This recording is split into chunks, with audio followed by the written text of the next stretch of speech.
नमस्कार प्रिय भाइयों बहनों, श्री श्री आनंद मूर्ति जी पेज के द्वारा आज हम फिर से लाइव हो रहे हैं और आज का विषय है कब्ज। आज हम कब्ज पर आप लोगों के बीच चर्चा करेंगे क्योंकि ये 99% रोगों का कारण है कब्ज। और आज की डेट में देखा जाए तो लगभग लोगों को इस बीमारी का सामना करना पड़ता है। मैक्सिमम लोगों को कब्ज होता है और कब्ज के कारण ही सारी बीमारी पैदा हो जाती है शरीर में। तो कब्ज ना हो, इस पर हम कैसी अपनी दिनचर्या को रखें जिससे हमें कब्ज ना हो। और अगर कब्ज नहीं होगा, पेट के अंदर गंदगी नहीं रहेगी, तो बाकी बीमारियों से भी आप मुक्त हो जाएंगे। तो कब्ज का सबसे कारगर नुस्खा है और मुफ्त का, भोजन को खूब अधिक चबा करके खाएं। कम से कम 32 से 40 बार भोजन को चबाना है। रोटी का छोटा सा कौरा लेना है, सब्जी लेना है और उसके बाद 32 से 40 बार उसको चबाना है। आयुर्वेद में कहा गया है कि भोजन को खाना है, खाना नहीं पीना है, और पानी को खाना है। तो भोजन को कैसे पिएंगे? भोजन को इतना चबाएंगे कि भोजन पानी बन जाएगा और उसे पी जाएंगे। तो हमारे पाचन तंत्र को अधिक मेहनत नहीं करना पड़ेगा। तो कब्ज की जिनको बीमारी है वह भी इससे ठीक हो जाएगी, और जिनको कब्ज नहीं है भविष्य में उन्हें कब्ज होगा नहीं। दूसरा है फाइबर युक्त भोजन करेंगे। फाइबर युक्त में जैसे मोटे आटे की रोटी खाएंगे, चोकर युक्त, जैसे अभी मार्केट में आटा जो आता है, मार्केट का आटा में क्या करते हैं, गेहूं का जो ऊपरी परत है उसे निकाल देते हैं। वह चोकर जो है गाय भैंस के लिए बेचते हैं अलग से। और उसके बाद जो आटा होता है वो आटा क्या है, एक प्रकार से मैदा है। तो अगर हम बिल्कुल महीन आटा, मैदा की तरह आटा का प्रयोग करेंगे तो क्या होगा, हमें कब्ज होगा। कैसे? जैसे आप एक मोटे आटे की, चोकर युक्त आटे की गोली बना लीजिए पानी से सान के, और एक मैदे की गोली बना लीजिए पानी से सान के आटे की। और उसके बाद आप दीवार से मैदा को और आटा को, चोकर युक्त आटा को, दोनों को चिपका दीजिए।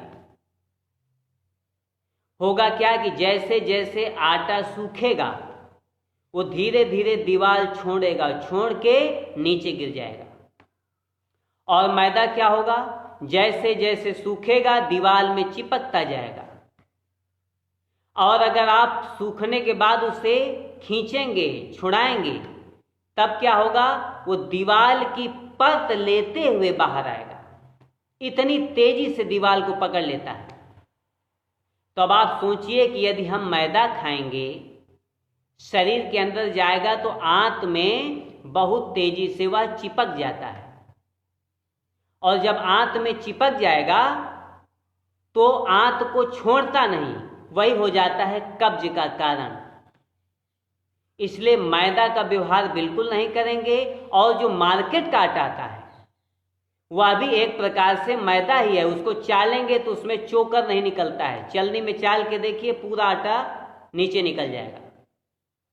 इसलिए वह आटा भी हानिकारक है। जो चोकर युक्त आटा है उसका प्रयोग करेंगे। अगर आप गेहूं लेकर के उसे पिसाते हैं, थोड़ा सा मोटा आटा पिसाते हैं, तो बहुत ही अच्छा है। क्योंकि मार्केट के आटे से होता क्या है कि रोटी फूलती है, सफ़ेद बनती है, खाने मुलायम लगती है, देखने में अच्छी लगती है, बस। लेकिन शरीर के अंदर जो जाती है उसके बाद वो पॉइजन होती है, जहर हो जाती है हमारे शरीर के लिए, क्योंकि आंत में चिपक जाती है वो आटा। इसलिए ऐसे आटे की रोटी न खाएं जो कि कब्ज का कारण बने। धीरे धीरे धीरे धीरे वो जहर बना देता है शरीर में, क्योंकि कब्ज होगा, जहर शरीर के अंदर रुकेगा तो बीमारियां होंगी। इसलिए कब्ज न हो, भोजन को चबा करके खाएंगे और चोकर युक्त आटे की रोटी खाएंगे। और उसके बाद सब्जी की मात्रा, हरी सब्जी की मात्रा ज्यादा खाएंगे और रोटी और भात की मात्रा कम खाएंगे, क्योंकि हरी सब्जी अल्कलाइन होती है और रोटी और भात एसिडिक होता है। इसलिए रोटी और भात की मात्रा कम लेंगे और हरी सब्जी की मात्रा ज़्यादा लेंगे। और हरी सब्जी को भी बनाएंगे कम तेल मसाले में। मसाला तो कुछ डालना नहीं है, केवल हल्दी, धनिया, हींग, जीरा, पंचफोरन, ये सब औषधि हैं। और शुद्ध तेल, किसी चीज का भी तेल हो, चाहे आप शुद्ध सरसों का तेल पेराएं या मूंगफली का तेल, तिल का तेल, नारियल का तेल, किसी भी चीज का जो भी आपको उपलब्ध हो आसानी से, उसका तेल का व्यवहार करें। बाकी जो रिफाइंड तेल है और भी जो मार्केट में बहुत सारे ब्रांड के तेल आते हैं, ये सब शरीर के लिए बहुत ही हानिकारक होते हैं क्योंकि उनको 12 प्रकार के केमिकल से इन्हें रिफाइंड किया जाता है। तो इनका जो पोषक तत्व है वह तो निकल जाता है, बाकी बचता है पानी, ऊपर से केमिकलाइज्ड पानी, तो शरीर के लिए हानिकारक होता है। तो जितने भी वात रोग हो रहे हैं, देखा जाए शुद्ध तेल न खाने से, गलत तेल खाने से भी वात रोग बहुत सारे हो जाते हैं लोगों को। हार्ट अटैक की बीमारियां हो रही हैं शुद्ध तेल न खाने से। इसलिए तेल शुद्ध खाना है और कम मात्रा में खाना है। कम तेल में भोजन स्वादिष्ट बने, इसके लिए आप क्या करेंगे, भोजन बनाते समय जो दीदी लोग हैं, महिलाएं लोग हैं या पुरुष जो भी किचन में खाना बनाते हैं, तो खाना बनाते समय क्या करेंगे, अपने इष्ट का स्मरण करेंगे। जैसे कीर्तन है बाबा नाम केवलम, तो कीर्तन करते करते या जिस इष्ट को मानते हैं उस इष्ट का स्मरण करते करते, गाते गाते, भजन करते करते आप भोजन को पकाएंगे। तो भोजन में क्या होगा, एक आध्यात्मिक तरंग प्रवेश करेगी और वह भोजन प्रसाद बन जाएगा और बहुत अधिक स्वादिष्ट होगा। कम तेल मसाले में, कोई मसाले का उपयोग नहीं करने की जरूरत है, सिर्फ हल्दी डालिए, हींग डालिए और जीरा डालिए, धनिया डाल दीजिए, जीरा से छौंक दीजिए, बहुत अच्छी सब्जी बनती। ऐसे ही दाल भी बनती है। तो कम तेल और औषधि, इसे मसाला नहीं कहेंगे, हल्दी, धनिया, हींग, इसे मसाला नहीं कहेंगे, औषधि कहेंगे। इस औषधि का उपयोग कीजिए। बाकी जो पैकेज्ड मसाले आते हैं, एवरेस्ट का, MDH का, बहुत सारी कंपनियां वो केमिकल का उपयोग करती हैं, जिससे आपको सब्जी टेस्टी तो बनेगी लेकिन जीभ के बाद जो जाएगी वो शरीर के लिए बहुत ही हानिकारक होगी। इसलिए शरीर हमारा जीवन साथी है। पति, पत्नी, बच्चे, कोई भी जीवन साथी नहीं है, हमारा शरीर ही जीवन साथी है। इसलिए अपने शरीर की सुरक्षा हमें स्वयं करना है। तो भोजन को खूब चबा करके खाएंगे और केमिकल युक्त मसाले का उपयोग नहीं करेंगे, तो हमें कब्ज नहीं होगा। और भोजन जब करेंगे तो भोजन आयुर्वेद में कहा गया है कि पहला तो भोजन आसन में बैठ के करेंगे, और क्योंकि भोजन आसन में बैठने से क्या होता है कि हमारा पाचक रस अधिक क्षरण होता है, और जब पाचक रस अधिक क्षरण होता है तो भोजन में पचाने की क्षमता अधिक हो जाती है पाचन तंत्र को, क्योंकि पाचक रस से ही भोजन पचता है। इसलिए भोजन पचाने की क्षमता पाचक रस हमारे पाचन तंत्र को अधिक हो जाती है जब भोजन अधिक हम चबा करके खाएंगे और बैठ करके खाएंगे भोजनासन में, और उसके साथ साथ आधा पेट भोजन करेंगे, पूरा भर पेट भोजन नहीं करेंगे, आधा पेट जो बचेगा वह 1/4 होगा पानी के लिए, जो कि उस समय नहीं पिएंगे, लगभग आधा 1 घंटा बाद पिएंगे, और 1/4 होगा हवा के लिए, ताकि वो पाचन तंत्र हमारा कार्य कर पाए। 1/4 हवा के लिए होगा और 1/4 पानी के लिए। अब जिनकी भोजन भर पेट करने की आदत हो गई है कि भर पेट भोजन करना ही है, आधा पेट उठा नहीं जाता है, इच्छा नहीं होती, मन नहीं भरा, तब क्या करेंगे? हम भोजन को ही ऐसा बनाएंगे जैसे रसदार झोलदार सब्जी बनाएंगे। जब झोलदार सब्जी बनाएंगे तो उसमें क्या होगा? रस की मात्रा ज़्यादा रहेगी और सब्जी की मात्रा ज़्यादा रखेंगे और रोटी कम खाएंगे, और सलाद, कुछ फल, दोपहर के भोजन में 1 गिलास मट्ठा, तो मट्ठा रहेगा, सब्जी का झोल रहेगा, अधिक आपका इससे पेट भर जाएगा। तो आपको उस मानसिक संतुष्टि भी हो जाएगी कि हमारा पेट भर गया, और भोजन आसानी से पच भी जाएगा, और आलस्य भी नहीं होगा, और कब्ज की समस्या भी नहीं होगी। तो ये तरीका हुआ भोजन करने का। अब हम भोजन क्या करेंगे? अधिक से अधिक हम भोजन क्या करेंगे? तो भोजन अच्छा करने के लिए सबसे पहले सुबह का एक टाइम को तो आप निर्धारित कर लीजिए कि एक टाइम हम आग का पका हुआ भोजन करेंगे ही नहीं।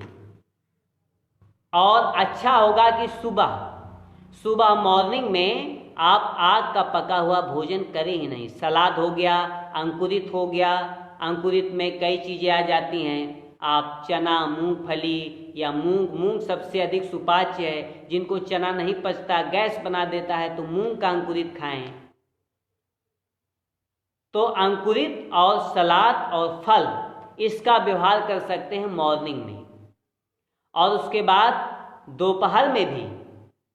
दोपहर में भी जो आप व्यवहार करेंगे भोजन, दाल भात रोटी सब्जी जो भी खाते हैं, उसके साथ साथ सलाद की मात्रा भी रखेंगे और फल की मात्रा भी रखेंगे।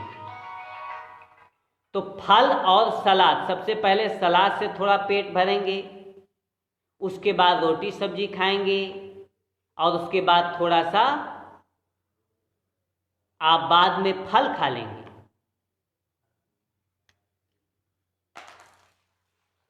फल खा लेंगे तो उससे क्या होगा?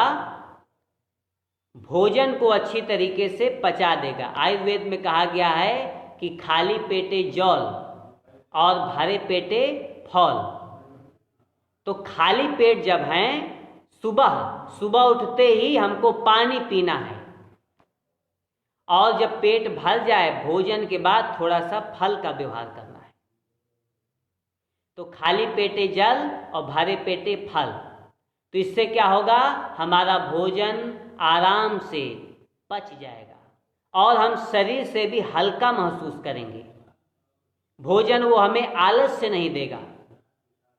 और ज़्यादा तेल मसाला वाला खाएंगे, अधिकतर देखते हैं कि जब भोज में, कहीं शादी विवाह पार्टी में जब हम भोज खाने जाते हैं, तो वहाँ का भोजन करने के बाद या तो हम बीमार हो जाते हैं, या फिर हमको एक समय का भोजन छोड़ना पड़ता है। कभी एसिड हो जाता है, गैस हो जाता है, शरीर भारी हो जाता है, आलस से आ जाता है, क्योंकि उसमें हलवाई बहुत ही ज़्यादा तेल और मसाले का उपयोग करता है। वो भोजन केमिकलाइज्ड हो जाता है, शरीर के लिए काफ़ी हानिकारक हो जाता है, सिर्फ वो जीवा टेस्ट के लिए होता है। इसलिए ऐसा भोजन बिल्कुल न करें। शरीर को ध्यान दें कि शरीर हमारा जीवन साथी है, इस पर हम कौन सा भोजन डालेंगे जो कि हमारे शरीर के लिए भी और मन के लिए भी ठीक होगा। तो यह हुआ भोजन करने का तरीका। शाम को भोजन करने के बाद थोड़ी देर टहलेंगे, दोपहर में भोजन करने के बाद थोड़ी देर बाईं करवट लेट जाएंगे या वज्रासन में बैठ जाएंगे, और भोजन के साथ पानी बिल्कुल नहीं पीना है। और उसके बाद रात में भोजन करने के बाद थोड़ी देर टहलेंगे। दूध रात में ले सकते हैं। तो दूध अगर कभी भी लेना है तो रात में दूध ठीक है। तो दूध रात में लेंगे और दूध को पिएंगे नहीं, खाएंगे। कैसे? दूध को थोड़ा सा मुंह में लेंगे, उसमें लार मिक्स करेंगे, थोड़ी देर उसको मुंह में रोकेंगे और उसके बाद तब धीरे से उसे अंदर ले जाएंगे। तो दूध के थक्के बहुत छोटे जमेंगे, नहीं तो एक साथ दूध पी जाते हैं तो दूध के बड़े बड़े थक्के जम जाते हैं। तब क्या होता है, दूध पचने में काफी हार्ड हो जाता है, कभी कभी गैस भी बना देता है। इसलिए दूध को खाएंगे, बहुत धीरे धीरे मुंह में ले जाएंगे और उसको जैसे 32 बार आप चबाते हैं वैसे थोड़ी देर मुंह में उसको लार मिक्स करेंगे, तब धीरे से अंदर ले जाएंगे तो दूध आसानी से पच जाएगा। अब जिन्हें कब्ज है, कब्ज को हम कैसे ठीक करेंगे, इसके कुछ हम 1-2 आसन भी बताएंगे, मुद्रा बताएंगे और पानी पीने का तरीका बताएंगे। सुबह सबसे पहले उठेंगे, सुबह उठते ही हम क्या करेंगे, सीने चित जो है पीठ के बल लेट जाएंगे। पीठ के बल लेटने के बाद 2 सांस बाहर निकाल के दोनों घुटने सीने से सटा लेंगे, कस के हाथ से दबा लेंगे। इसको कहते हैं उत्क्षेप मुद्रा। इस मुद्रा से क्या होगा, पेट की गैस निकल जाएगी। सुबह उठते ही सबसे पहले गुरु का ध्यान करेंगे, गुरु सकाश, और उसके बाद शपथ लेंगे, फिर उत्क्षेप मुद्रा करेंगे। उत्क्षेप मुद्रा से क्या होगा, पेट की गैस निकल जाएगी और उसके बाद सुसुम पानी 1-1.25 लीटर पी लेंगे। 1-1.25 लीटर पानी जब पिएंगे तो हमारे पेट में प्रेशर क्रिएट करेगा और उसके बाद ठंड नाभि में लगा लेंगे, थोड़ी देर टहलेंगे तो हमारा पेट साफ हो जाएगा। जिन्हें बहुत ज़्यादा कब्ज है तो उसके लिए एक मूल शोधन क्रिया है। मूल शोधन क्रिया क्या है कि हम अपने एक उंगली को, बीच वाली मध्यमा उंगली को मल त्याग के समय मल द्वार में प्रवेश करेंगे और उससे अंदर थोड़ा गुदगुदी करेंगे। उससे क्या होगा, धीरे धीरे हमारा मल पूरा बाहर हो जाएगा। और एक क्रिया और है एनीमा। जिनका बहुत ही क्रॉनिक कब्ज है, कभी पेट साफ ही नहीं होता है, 2 दिन 3 दिन में साफ होता है, कोई भी प्रक्रिया करने के बाद साफ नहीं हो रहा है, तो शुरू में कुछ दिन एनीमा का व्यवहार कर सकते हैं। एनीमा 1-1.5 लीटर का पॉट आता है फाइबर का, और उसको लेकर के ऑनलाइन भी उपलब्ध है, बाकी मार्केट में भी कहीं कहीं सर्जिकल दुकान में मिल जाता है। तो उसका उपयोग करेंगे तो मल द्वार के रास्ते लगभग 1-1.25 लीटर 1.5 लीटर पानी को ले जाना होता है। उसके बाद वो पानी ज़्यादा देर रुकता नहीं है, कुछ ही देर में वो पानी बाहर हो जाता है। वो पूरा मल को, छोटी आंत को बिल्कुल बढ़िया से साफ कर देता है। तो यह भी कुछ दिन, इसको 1 सप्ताह भी इसका व्यवहार करते हैं तो हमारा पेट नॉर्मल हो जाता है, कब्ज ठीक हो जाता है। लेकिन भोजन करने का तरीका इसी को करना है। उसके साथ अब हम भोजन कर रहे हैं, भोजन करने से क्या है कि हमें ऊर्जा मिल रही है। अब हम ऊर्जा की खपत नहीं करेंगे, अर्थात एक्सरसाइज नहीं करेंगे। तब क्या होगा, जब हम ऊर्जा हमारे शरीर में स्टोर होगी, और जब शरीर के अंदर ऊर्जा स्टोर होगी तो गलत रास्ते से निकलेगी। किसी को फैट हो जाएगा, किसी को कब्ज हो जाएगा, कब्ज के बाद बहुत सारी बीमारियां हो जाएंगी। इसलिए उचित है कि भोजन जब हम कर रहे हैं तो हमें ऊर्जा मिल रही है, तो ऊर्जा की हम खपत जरूर करेंगे।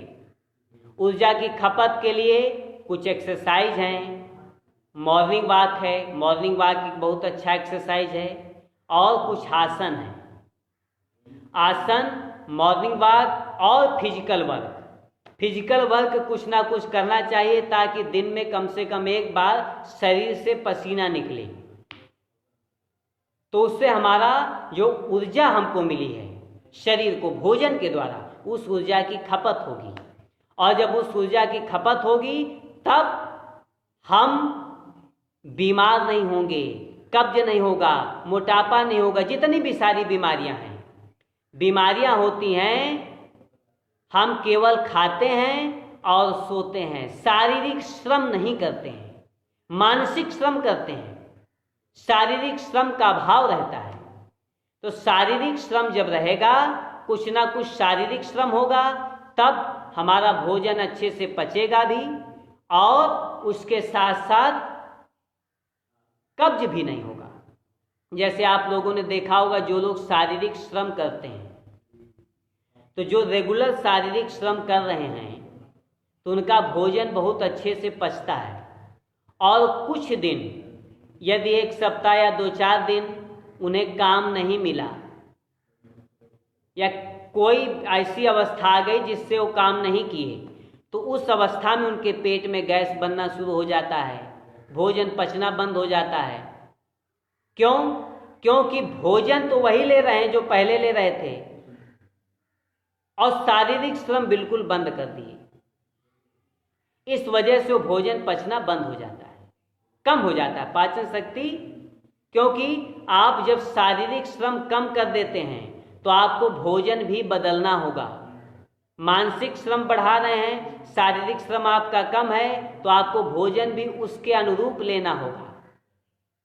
शारीरिक श्रम बिल्कुल नहीं ले रहे हैं, बिल्कुल नहीं कर रहे हैं, तो आपको बिल्कुल फलाहार में रहना होगा। फिर आप अन्न ले रहे हैं, पौष्टिक आहार ले रहे हैं, शरीर को ऊर्जा मिल रही है, तो आपको ऊर्जा की खपत करना होगा। तो ऊर्जा की खपत के लिए मॉर्निंग वॉक बेस्ट है। और बाकी आपके घर में कुछ खुला ज़मीन है तो उसमें आप गार्डनिंग कर सकते हैं, और सुबह शाम आसन कर सकते हैं। और आसन सबसे बेस्ट चिकित्सा है सभी रोगों का। तो कब्ज के लिए एक मुद्रा है जिसका नाम है अग्निसार मुद्रा। ये हम बताएंगे थोड़ी देर में। थोड़ा सा 1-2 पॉइंट आप लोगों को और बता देते हैं कि कब्ज जिससे ना हो, और जिनको कब्ज हो गया है वह कैसे ठीक हो जाए। तो एनीमा हमने बताया, और एक उपाय है उपवास। हमेशा आपका पाचन तंत्र कार्य कर रहा है, उसे कभी रेस्ट नहीं मिल रहा है, इसलिए उसे रेस्ट देने की आवश्यकता है। रेस्ट अगर आप अपने पाचन तंत्र को नहीं देंगे तो पाचन तंत्र कमजोर होगा, और वो पाचन तंत्र जब कमजोर होगा तो बहुत सारी बीमारियां होंगी, कब्ज से ही स्टार्ट होगा। इसलिए पाचन तंत्र को रेस्ट देने की आवश्यकता है। अधिक से अधिक रेस्ट देने का तरीका है कि महीने में कम से कम 2 उपवास, और मेन तिथि है एकादशी। एकादशी सबसे बेस्ट तिथि है उपवास के लिए। उपवास के विषय में हमने इसके पहले चर्चा भी किया था। इसके पहले हमने विस्तृत जानकारी दी थी कि उपवास कैसे करना है और उपवास को कैसे तोड़ना है। तो अब हम आप लोगों को बताएंगे एक मुद्रा, अग्निसार मुद्रा, कि हम कैसे उस मुद्रा को करके जिनको कब्ज है वो ठीक कर सकते हैं।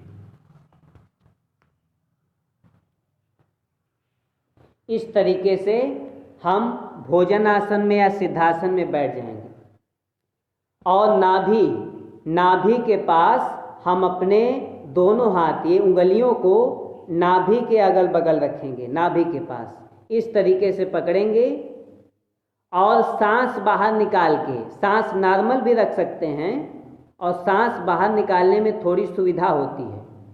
तो सांस अगर बाहर निकालते हैं तो क्या होगा, हमारा नाभि को उंगली के सहारे धीरे धीरे अंदर ले जाएंगे, और रीढ़ की हड्डी से जिनका पेट बड़ा है, रीढ़ की हड्डी से सटता नहीं तो कोई बात नहीं, प्रयास करना है कि रीढ़ की हड्डी से सटाने का प्रयास करना है।